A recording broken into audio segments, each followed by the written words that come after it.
ദൈവനാമം വാഴ്ത്തപ്പെടുമ്പോഴാകട്ടെ. ദൈവത്തിൻ്റെ കൃപയാൽ ആശ്വാസനാഥം എന്ന ശുശ്രൂഷയുടെ 67ാമത്തെ സെക്ഷൻ പ്രവേശിക്കാനായിട്ട് ദൈവമേ സഹായിച്ചത് ഓർത്ത് ഞാൻ ദൈവത്തെ സ്തുതിക്കുന്നു, സ്തോത്രം ചെയ്യുന്നു.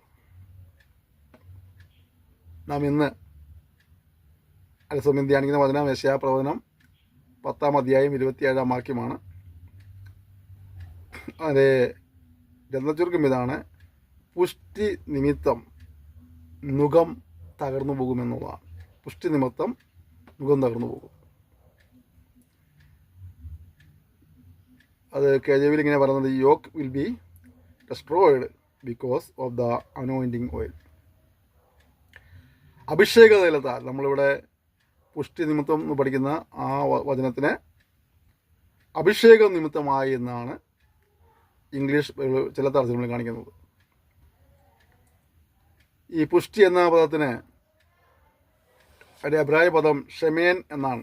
ഷെമേൻ പിന്നെ തൈലം, എണ്ണ എന്നീ അർത്ഥങ്ങളുണ്ട്. ഏകദേശം ആ അർത്ഥത്തിൽ 175 പ്രാവശ്യമുള്ള ഉപയോഗിച്ചിട്ടുണ്ടെന്നാണ് പണ്ഡിതന്മാർ പറയുന്നത്. ഒലൂമരം എന്നൊരർത്ഥമുണ്ട്. 4 ഭാഗങ്ങളിൽ അതങ്ങനെ ഉപയോഗിച്ചിട്ടുണ്ടെന്ന് കാണുന്നു. അഭിഷേക തൈലം എന്നുള്ള അർത്ഥത്തിൽ 13 പ്രാവശ്യം ഉപയോഗിച്ചിട്ടുണ്ട്.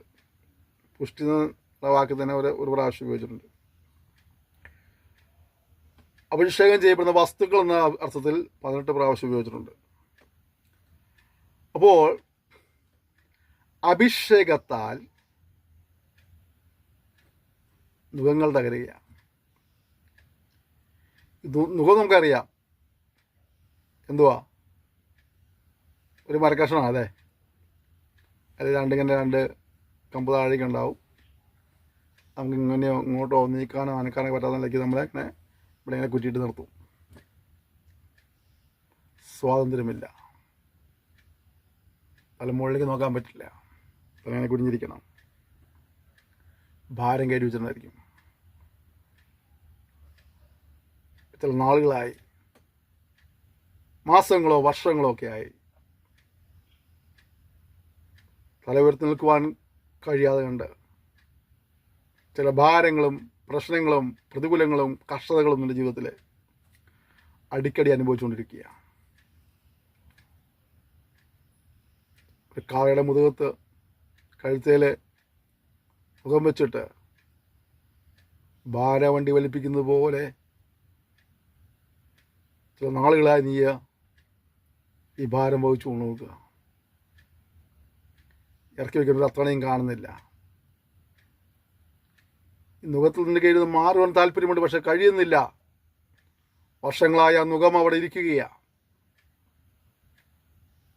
ഈ സന്ദേശം കേട്ടുകൊണ്ടിരിക്കുമ്പോഴും ആ വേദനയെ അനുഭവിച്ചുകൊണ്ട് തന്നെ നീ ഇത് കേൾക്കുന്നത്.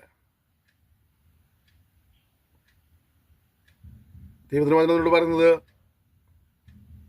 ആ നുഖങ്ങളെ ദൈവം ഒടിച്ചു കളയുമെന്ന്. ചിലരുടെ ജീവിതത്തിലെ ഭാരം കടഭാരമായിരിക്കും, ചിലർക്ക് രോഗമായിരിക്കും, ചിലർക്ക് തലമുറയെക്കുറിച്ചുള്ള ചിന്തയായിരിക്കും, ചിലർക്ക് ജോലി സ്ഥലത്തെ പ്രശ്നങ്ങളായിരിക്കും, ചിലർക്ക് ഉപജീവനമാർഗം നഷ്ടപ്പെട്ട അനുഭവമായിരിക്കും, മറ്റുള്ളവർക്ക് കുഞ്ഞുങ്ങളുടെ ഭാവിയെക്കുറിച്ചുള്ള വേദനകളായിരിക്കും, ചിലർക്ക് കയറി കോരിയില്ലാത്ത വിഷയമായിരിക്കാം, ചിലർ സ്നേഹം നഷ്ടപ്പെട്ട അവസ്ഥയായിരിക്കാം, സംരക്ഷണം നഷ്ടപ്പെട്ട അവസ്ഥയായിരിക്കും. എന്തുമാകട്ടെ, അനുഭവിക്കുന്ന നുഖത്തെ ദൈവം ഒടിച്ചു കളയാൻ ശക്തനാണ്.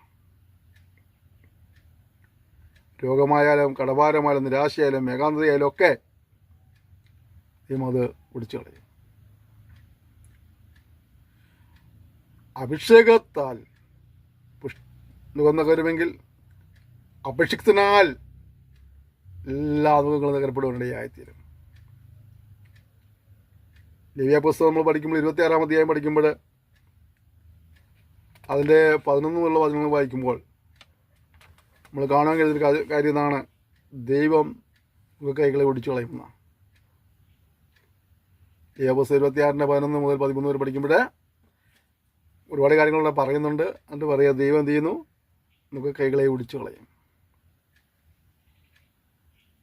തല കുനിച്ച് നിൽക്കുന്ന ഒരുപാട് അനുഭവങ്ങളുണ്ട്. നിന്ദിക്കപ്പെടുന്ന അനുഭവങ്ങളുണ്ട്, പരിഹസിക്കപ്പെടുന്ന അനുഭവങ്ങളുണ്ട്, ഒറ്റപ്പെട്ടു പോകുന്ന അനുഭവങ്ങളുണ്ട്. ദൈവത്തിൻ്റെ ആത്മാവ് പറയുന്ന വചനത്തിലൂടെ ആ നുകക്കൈകളെ ഒടിച്ചു കളയും. തല കുഞ്ഞിഞ്ഞു പോയെടുത്ത് അതിനെ തല ഉയർത്തുവാനായ ദൈവം നിനക്ക് അവസരമൊരുക്കുമെന്ന് ഈ വചനത്തിലൂടെ ദൈവത്തിൻ്റെ പരിശുദ്ധാത്മ നിന്നെ ഓർമ്മിപ്പിക്കുകയാണ്.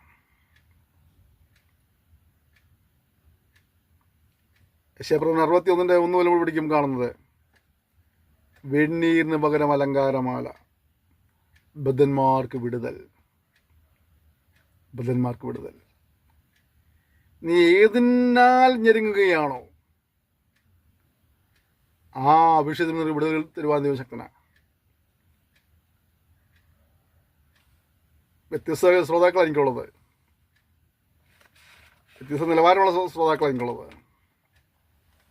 നിങ്ങൾക്ക് ഏത് വിഷയത്തിലാണ് ഭാരം, ഏതിനാലാണോ നിങ്ങളുടെ തല കുനിയപ്പെട്ടത്, ആ വിഷയത്തിൽ സ്വർഗം പറയുക, കുഞ്ഞെ നിന്നെ ആ ബന്ധിച്ചിരിക്കുന്നതായ ആ വിഷയത്തിന്മേൽ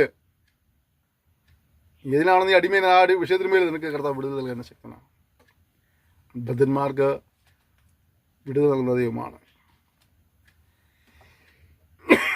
സോറി നമ്മൾ എസ്കേൽ പ്രവചനം 34-ാം അധ്യായം പഠിക്കുമ്പോഴേ അതിൻ്റെ 27 മുതൽ 30 പ്രവചനങ്ങൾ വായിച്ചാൽ അവിടെ നുകക്കുഴികളെ തകർക്കുന്നു എന്ന് കാണാൻ കഴിയുന്നു. നമ്മുടെ ദൈവം എന്ത് ചെയ്യുന്നു? നുകക്കുഴികളെ തകർക്കുന്ന ദൈവമാണ്. അത് കൃഷിഫലം നൽകുന്ന ദൈവമാണ്. കഴിഞ്ഞ കാലങ്ങളിൽ അധ്വാനിക്കാഞ്ഞിട്ടല്ല,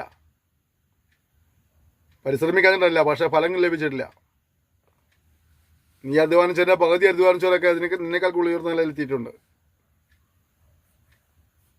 നീ 10 ദിവസം പോലും അനാമത്ത് ചിലവാക്കാതെ കിട്ടുന്നതൊക്കെ സുരുക്കൂട്ടാൻ വയ്ക്കുന്നവരും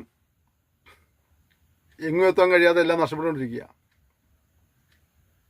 കടബാധ്യത മാത്രം മൂലധനമായിരിക്കുക. അപ്പം അധ്വാനത്തിന് ഫലം ലഭിക്കുന്നില്ല, അധ്വാനിക്കുന്നതിനനുസരിച്ചുള്ള ഫലങ്ങൾ ലഭിക്കുന്നില്ല.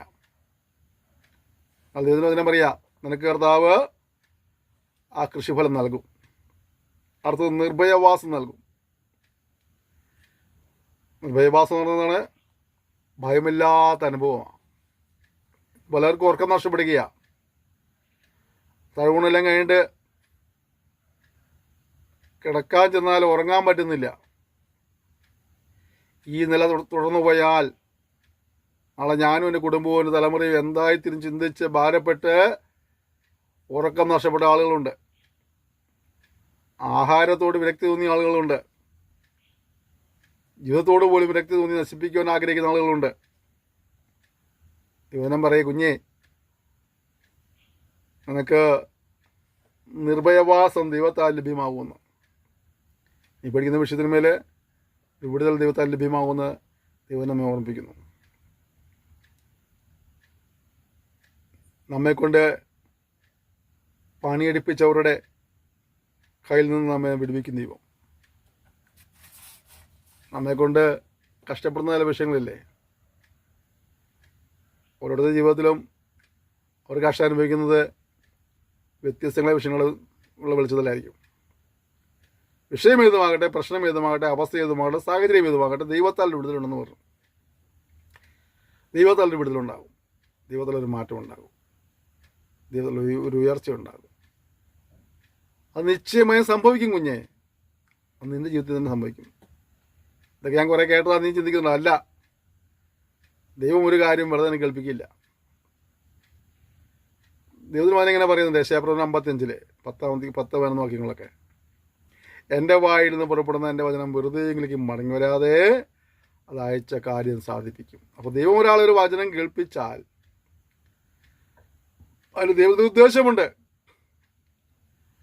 അത് അയച്ച കാര്യം സാധിപ്പിക്കും എന്നുള്ളതാണ്. അതുകൊണ്ട് ദൈവം നിന്നെ വചനം കേൾപ്പിച്ചിട്ടുണ്ടെങ്കിൽ ദൈവത്തിന് ഉദ്ദേശമുണ്ട്.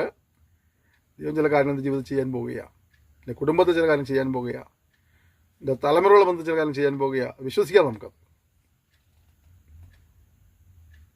അപ്പോൾ തന്നെ മറ്റൊരു കാര്യം, ഈ നന്മകൾ ലഭിക്കുന്നത് ആർക്കാ? പുഷ്ടി ലഭിക്കുന്നത് ആർക്കാ? പുഷ്ടി നിമിത്തമായിട്ടാണല്ലോ നുഖങ്ങൾ ഒടിയുന്നത്. ഈ പുഷ്ടി ലഭിക്കുന്നത് ആർക്കാ? സദൃശവാക്യം 11:25 വായിക്കുമ്പോഴേ ഔദാര്യമാനസൻ പുഷ്ടി ലഭിക്കും എന്ന് കാണുന്നുണ്ട്. ഔദാര്യമാനസനെ പുഷ്ടി ലഭിക്കും. അപ്പോൾ നമുക്കൊരു ഔദാര്യ മനസ്സൊക്കെ ഉണ്ടാവണം. ചുവാ കർമുറ മനസ്സാകരുത് അല്ലേ? ഔദാര്യ മനസ്സിലാകണം.